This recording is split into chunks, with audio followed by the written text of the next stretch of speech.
Et ces points d'attrait, c'est cette réalité de la mafia spirituelle.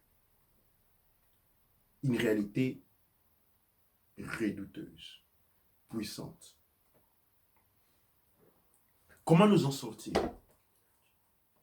Nous sommes en train de travailler pour casser la balance. Nous devons nous étudier. Nous devons constituer un pôle magnétique puissant. Des gens libérés, des gens conscients de la situation, qui au chaque jour augmentent leur nombre. C'est seulement parce que le monde dans lequel nous vivons a une balance, la Mahat. Et la Mahat doit fonctionner sur une base de la balance. Quand la balance du mal est haute, il y a destruction. Et la balance a fonction magnétique. C'est-à-dire, on ne peut pas détruire le mal, mais il faut augmenter les biens. Il faut délivrer les personnes. Il faut faire prendre conscience. Nous sommes nous montrent de cette réalité. Trouver des solutions à ceux qui sont proches de nous pour qu'ils puissent sortir de cette situation de manière que la balance magnétique du bien puisse augmenter. C'est en augmentant la balance magnétique du bien, ok, qu'on débalance le mal. Mais ce n'est pas en faisant des combats spirituels. Ce n'est pas en brillant des sorciers, des gens dits sorciers. Quand on brille un sorcier, on fait le mal. Et celui qui est sorcier est celui qui a brûlé. Si les sorciers a tué une personne, vous l'avez brûlé, vous êtes la même. Vous avez tous commis un meurtre. Aux yeux du Créateur, vous avez tué. Et pire, et ils sont en groupe. Ils ne sont plus comme il y a dans 20 ans, 30 ans où ils étaient tout seuls. Ils sont organisés en famille, des larges familles. Et il suffit que vous cassez une de leurs lois, ils vont venir contre vous en 250. Maintenant, vous pouvez être très puissant. Vous pouvez être très fort. Vous pouvez taper 10 personnes, 15 personnes. Comment allez-vous faire pour vous battre? Êtes-vous si vous êtes mesure de taper 50 personnes, 100 personnes? Non. Trouvez-moi quelqu'un qui va tuer 100 personnes avec... Non, absolument pas. Et ils sont là, ils persistent jour après jour, jour après jour, jour après jour. Vous commencez par un petit mal de dos. Et puis vous dites, bon, j'ai fait un faux mouvement. Et puis ça s'empire. Vous avez dit non, c'est peut-être le foie de l'Europe là qui est en train de me taper sur la colonne vertébrale. Et puis maintenant c'est les genoux. Et puis vous continuez. Et puis vous vous rendez compte que vous êtes dans l'incapacité de bouger. Parce que vous avez été enchaîné, on a enfoncé des clous sur vous. Et vous êtes cloué avec des douleurs partout. Vous êtes dans l'hôpital, on fait des scans, on dit qu'écoute, vous avez bien, on va vous faire un peu des tchatchou, on va vous faire un peu des massages, rentrer à la maison. Et puis quand on trouve que vous ne vous guérissez pas, on vous donne un certificat d'invalidité au travail, vous restez à la maison, on vous donne un peu d'argent pour vivre parce que votre corps ne fonctionne plus. Eh bien, nous avons cette réalité qui est très puissante. Et c'est ce que je suis en train de dire. C'est ce que vivent beaucoup, des centaines, des dizaines, des milliers de personnes. Mais jusqu'à présent, je vous assure que moi-même, je n'avais jamais soupçonné ce que je suis en train de vous dire. C'est parce que j'ai rencontré personnellement sur ma propre foi une situation de ce genre que cela m'a permis d'ouvrir les yeux. J'ai ouvert les yeux et je suis allé enquêter. Ayant dressé une forme de questionnaire à la recherche des données empiriques, je suis du tout j'ai tourné autour et j'ai commencé à voir. Ce que je suis en train de vous dire, c'est la pointe de l'iceberg. Je suis à peine rentré dans l'eau. Mais l'eau, elle est profonde. Et donc, nous devons nous sortir de ces petites choses que nous donnons comme, ah, j'ai ça, ce n'est que normal. Non. Souvenez-vous de ceci. Chaque chose que nous avons dans le monde réel, le monde de la manifestation, a sa source dans le monde invisible, le monde énergétique. C'est-à-dire, quand je suis heureux de moi-même, confondez pas être heureux par manipulation des associatifs, c'est-à-dire être heureux artificiellement parce qu'on vous a acheté une voiture, parce qu'on vous a apporté un pot de fleurs, parce qu'on vous a dit je t'aime. Ça, nous avons affaire avec l'artificiel. Je parle d'un état d'âme content. Quand je suis heureuse en moi, c'est parce qu'il y a en moi, il y a dans la source quelque chose dont la contrepartie fait que je suis heureux. Quand je suis frustré, il y a quelque chose qui s'est produit dans le monde énergétique qui crée cette frustration-là. Et généralement, nous avons affaire avec les envoûtements. Nous avons avec des attaques psychiques, des attaques spirituelles. Nous avons affaire avec des possessions. Au niveau de l'Académie de la culture, nous avons créé ketchup.org où nous vendons, où nous mettons à disposition beaucoup d'instruments comme les tours de ceinture qui sont faits de cristal, qui sont censés aider cette situation. Et avec beaucoup, nous avons obtenu, bien entendu, beaucoup de résultats positifs dans cette démarche-là. Nous avons beaucoup de personnes qui ont été aidées, soulagées, je dirais, soulagées. Mais ce que nous sommes en train de dire aujourd'hui, c'est quelque chose qui va au-delà. Et pour lesquels nous sommes en train de mettre sur point une modalité diverse parce que on réalise, nous devons réaliser, et j'ai réalisé, et ensemble avec vous, nous devons réaliser que si nous ne nous ôtons pas ces problèmes-là, tout ce que nous faites, c'est en vain. Nous devons être en mesure de structurer notre base énergétique, nous débarrasser de cette possession-là, nous débarrasser de ces envoûtements qui sont présents. Comme je dis, beaucoup d'entre nous ont été mis dans cette situation dès la naissance. Il y a des gens qui ont été vendus. Généralement, dans les cas où les parents, quand on est très jeune, les parents se divorcent, les papas épousent une autre femme. Une autre femme qui vient avec une culture complètement différente. Et qu'est-ce qu'il fait? Il prend tous les enfants de la famille, il les vend à l'esclavage. Ce sont les enfants qui grandissent dans leur vie, rien ne tourne. Ils vont en Afrique, ils vont partout, rien ne tourne dans leur vie. Pourquoi? Parce qu'ils se sont des prisonniers. Et un prisonnier ne peut pas faire. Quand vous êtes un prisonnier, ok, vous pouvez être donné la liberté provisoire, c'est-à-dire on vous donne la permission d'aller vous promener. Vous sortez les matins de la prison, vous retournez, et puis les soirs, vous rentrez en prison. Mais vous ne pouvez pas travailler. Et il y a beaucoup qui sont comme ça, qui sont en train de se promener. Ce sont des prisonniers spirituellement. Ils ont été vendus en des familles. Ils sont un bien.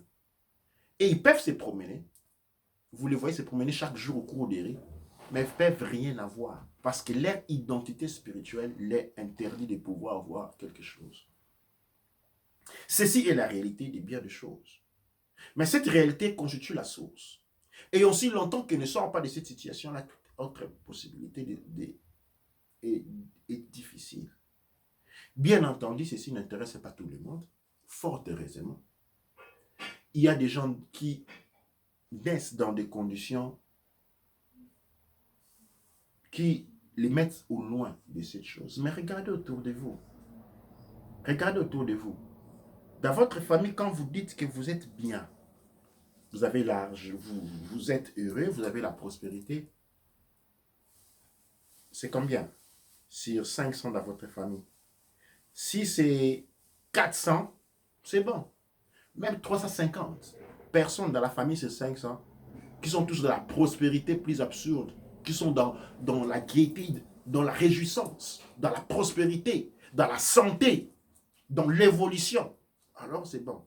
Mais quand c'est 10 sur 500, quand c'est 15 sur 500, quand c'est 50 sur 500, quand c'est 60 sur 500, vous savez de quoi je suis en train de parler. Et généralement, ce n'est pas ces chiffres-là. Généralement, c'est 2, 3, 4, 5 sur 1000. 10 sur 10 000. C'est-à-dire, nous avons un problème que nous devons résoudre en garantie des futures générations. Pour ceux qui se sentent concernés, pour ceux qui se sentent appelés par cette situation,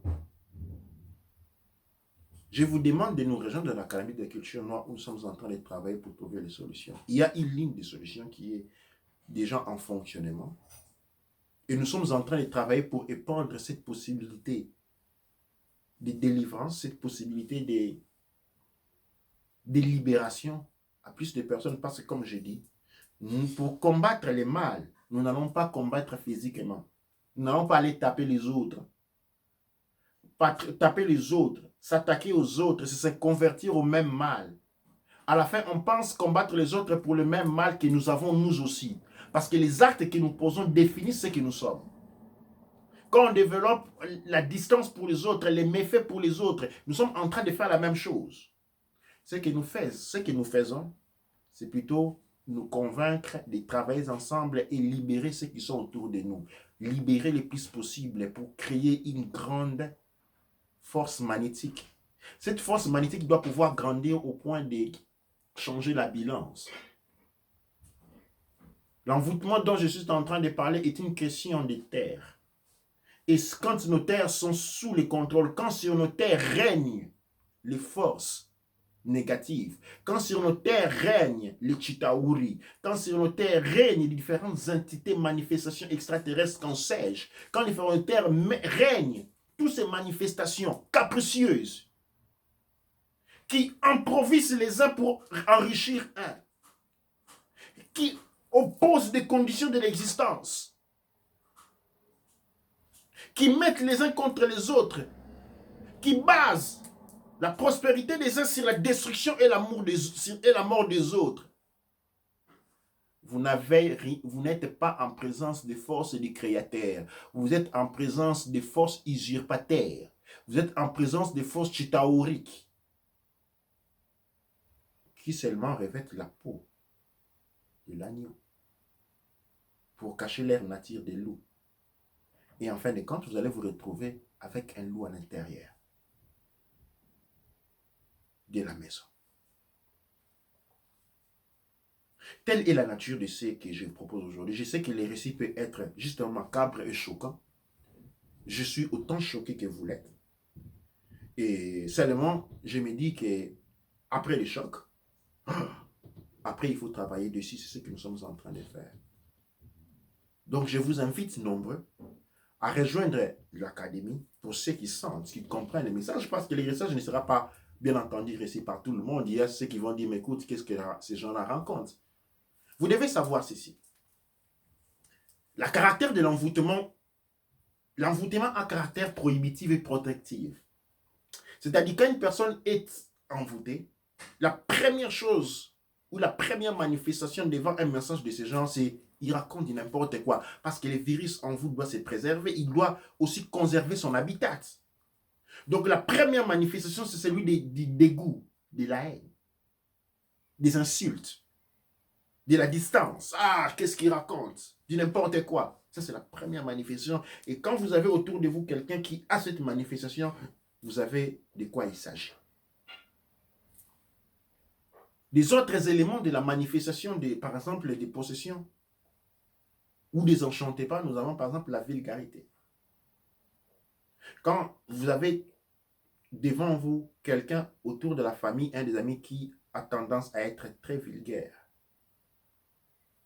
cela c'est un signe d'envoûtement. Quand vous avez quelqu'un qui a tendance à l'ouverture, à la luxure,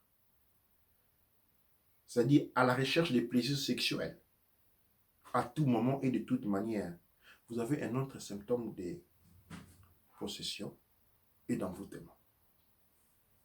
Bien entendu, il existe une large scale que nous allons définir en long et en large dans les livres et dans les prochaines émissions. Mais aujourd'hui, je préfère m'arrêter là. Vous laisser le temps d'absorber les messages. Et pour ceux qui ne peuvent pas, pour des raisons que je viens de dire, rejeter les messages. Pour permettre aux gens qui sont autour d'eux de les observer pour dire, tiens, celui-là, il m'est drôle. Mais encore une fois, ne nous lançons pas dans une quête d'élite. Ouvrons le cœur. Approchons avec beaucoup d'amour, de compassion, ce que nous pensons être dans cette situation, pour qu'ensemble nous travaillions pour créer une polarité positive. Nous sommes dans un vrai carnage spirituel, une destruction qu'on n'en a jamais connue. Quand la source est détruite, vous êtes détruite. Et notre source rattache à un rattachement culturel très important. Et quand cette source-là a été trahie, quand cette source-là a été dénudée, nous sommes plus ou moins devant une situation qui peut être très dramatique parce qu'elle est dramatique. Chaque jour, nous venons en contact avec des personnes de tous les âges, des fois même des enfants. Quand nous regardons ceux qui ont été mis en eux, des démons qui ont été placés en eux, les degrés où ils ont été sacrifiés, vendus, utilisés, eh bien, nous sommes devant une émergence spirituelle de première catégorie, alarme rouge. Mais nous ne cédons pas à la panique. Composons-nous. Ne cédons pas à la haine, aux critiques, au dégoût, au mépris. Mais souvenons-nous que c'est quelque chose qui dépasse l'entendement de notre capacité de conscience ordinaire. Et ceci dit, on s'y retrouve. Je vous assure. C'est parmi de vous qui disent, ah, mes parents ont fait ça sur moi, sûrement. Ou ma famille a fait ça sur moi, je ne le ferai jamais sur les enfants. Je vous assure que vos parents ont dit la même chose de vous. Quand vous étiez petit et ils avaient 20 ans, ou 25 ans, ou 30 ans. Mais arrivé à ces points-là de culmination, un point de non-retour, il y a quelque chose qui se transforme, un degré de possession abnorme qui augmente, qui prend le dessus, et voilà, vous êtes sacrifié. Alors nous allons voir du côté de la régie si nous avons quelques commentaires. Pour ce qui me concerne, nous sommes arrivés à la fin de notre été pour ce soir. Douane Etcher. Douane Etcher. Alors, commence d'abord par saluer Soso Nachimi qui était vraiment en train de poser des questions et des commentaires tout au long de l'émission. Donc, je vais lire quelques commentaires de tout le monde. Il y a aussi Charlène Kalonji qui nous a suivis. On a aussi Nina Kapinga qui était ici. Il y avait Augustin Koutou et Aïcha Chepe. Il y a eu beaucoup de personnes qui nous ont suivis. Alors, voilà. Donc, Charlène Kalonji qui commence en disant très intéressant. Et je vais juste lire quelques commentaires. Alors, on dit, nous sommes déchus. Il dit, comment ça ne changera rien?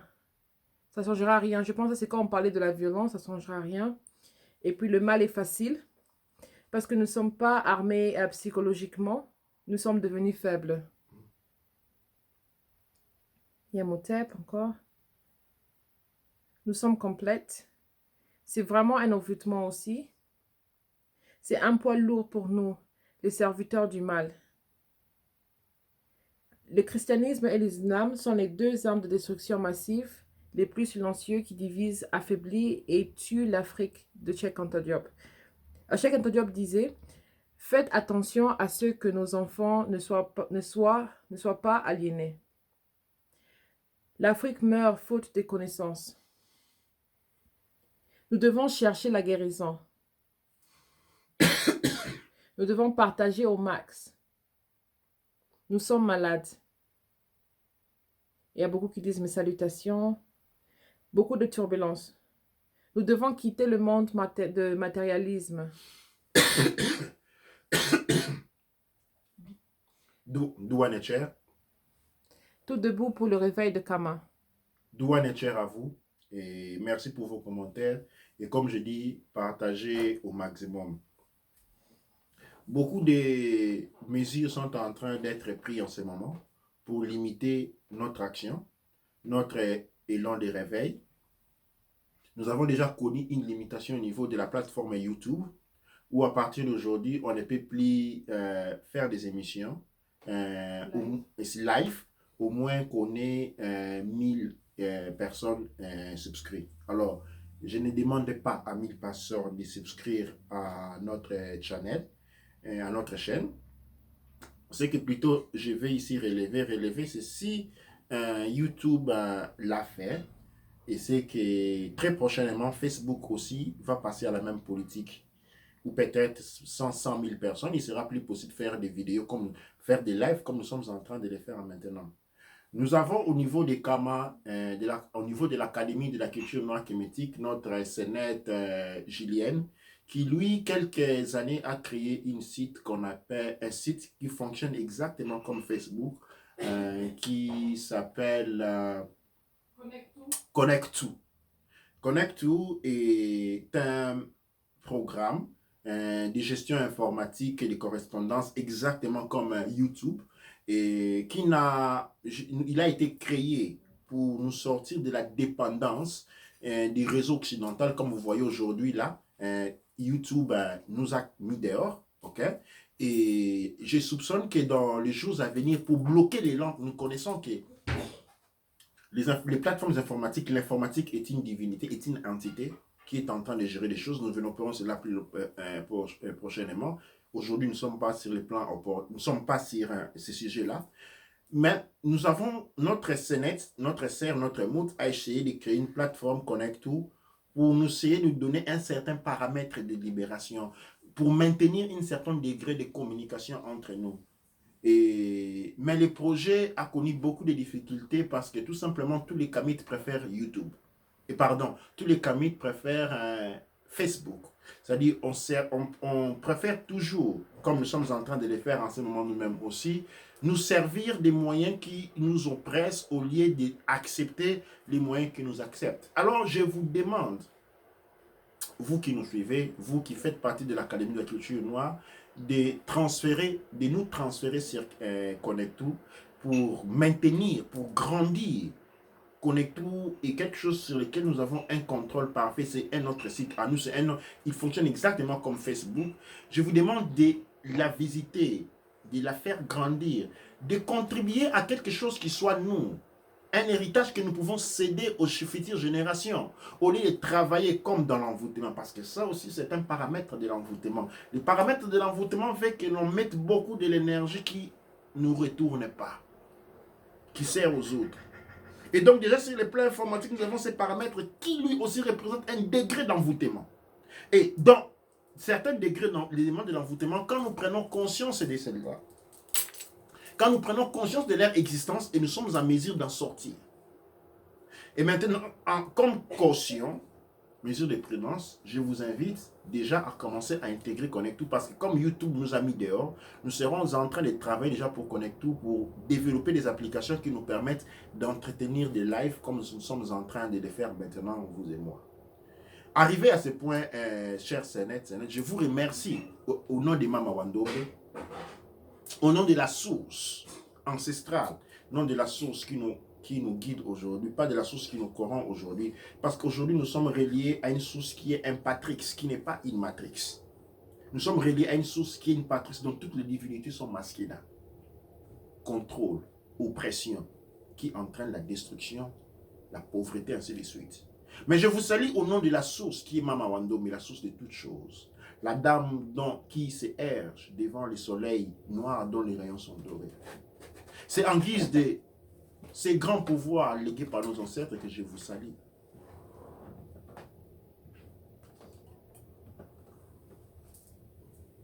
Amasu empa emra sangsu. Emenra empa emra. Au kuaura manketipa erura. Amasu empa emra sangsu. Emenra empa emra. Au kuaura manketipa erura. Amasu empa emra sangsu. Emenra empa emra. Au kuaura